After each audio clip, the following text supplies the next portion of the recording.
Everyone wants to go play in the dirt, or at the very least appear like you could head off on a trail if you wanted. That's why more and more automakers are serving up off-road ready versions of a handful of their models. At the very least, these are often outfitted with minor touches so as to aid in the potential for adventuring.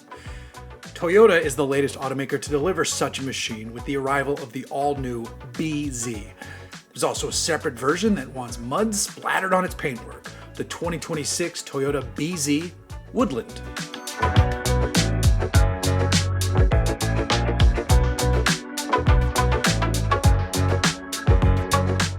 If you want to know more about the regular BZ, my man Brian Ross Kelly already put out a video on that one, so click somewhere above to give that one a watch. Finish this one first, of course, and then go watch Brian's video. If you want to know how the BZ actually drives, stay tuned for a proper first drive from Lynn Woodward over on the Kelly Blue Book channel. Once that's live, I'll toss up the link somewhere above my head for that one too. Okay, BZ Woodland. As you might already be aware, Toyota is sharing with Subaru on this one.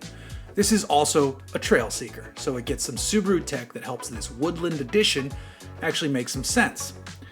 The BZ Woodland is an electric crossover type machine that comes standard with an all-wheel drive powertrain. You have a pair of motors, one out front and one out back, and the combined power output is a very healthy 375 horsepower. It also features Subaru's X-Mode system, which features different driving modes for different conditions. Essentially, the system alters accelerator response, the brakes, and torque output to try and deliver the best grip in a given situation. Toyota says the BZ Woodland has a driving range of 260 miles and it can tow up to 3,500 pounds. Of course, that range figure will take a hit if you're towing, but you have lots of charging options as the BZ Woodland is fitted with a NACS charging port. The battery pack is a 74.7 kilowatt hour setup, and you can go from 10% to 80% in about 30 minutes on a DC fast charger. Toyota fits the BZ with both battery preconditioning and plug-and charge capability. This means you can get the battery optimized for better charging speeds, and you also can plug in and start charging at lots of different networks without worrying about which app you need to use to get going.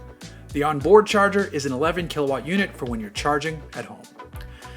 Style-wise, Toyota borrows from Subaru here with its extra fender cladding. I think the buyer of this car appreciates the look, and I do appreciate that these cladded bits can protect the rest of the paintwork if the trail starts to get a little tight. The better bit with respect to straying off the pavement, however, are those 18-inch wheels wrapped in Falcon all-terrain tires. You get a dash more ground clearance over the standard BZ. Toyota quotes 8.3 inches versus 8.2 for the normal BZ, so I'd assume it's mostly due to the tire choice. Still, more is more, and you don't need enough to go rock crawling in this thing. In fact, I bet it would actually be pretty fun to fling this down a fire road. On the inside, Toyota fits the BZ Woodland with a larger 14-inch center screen, Softex trim seats with the fronts being heated, and the driver gets a power adjustable seat. You can jump to a premium package that adds on an upgraded JBL sound system, panoramic roof, and ventilation for the front seats. Keep in mind though, that the all-terrain tires shown here sound like they're optional. That's probably so that Toyota can hit their quoted range number with what I assume would be an all-season tire as standard.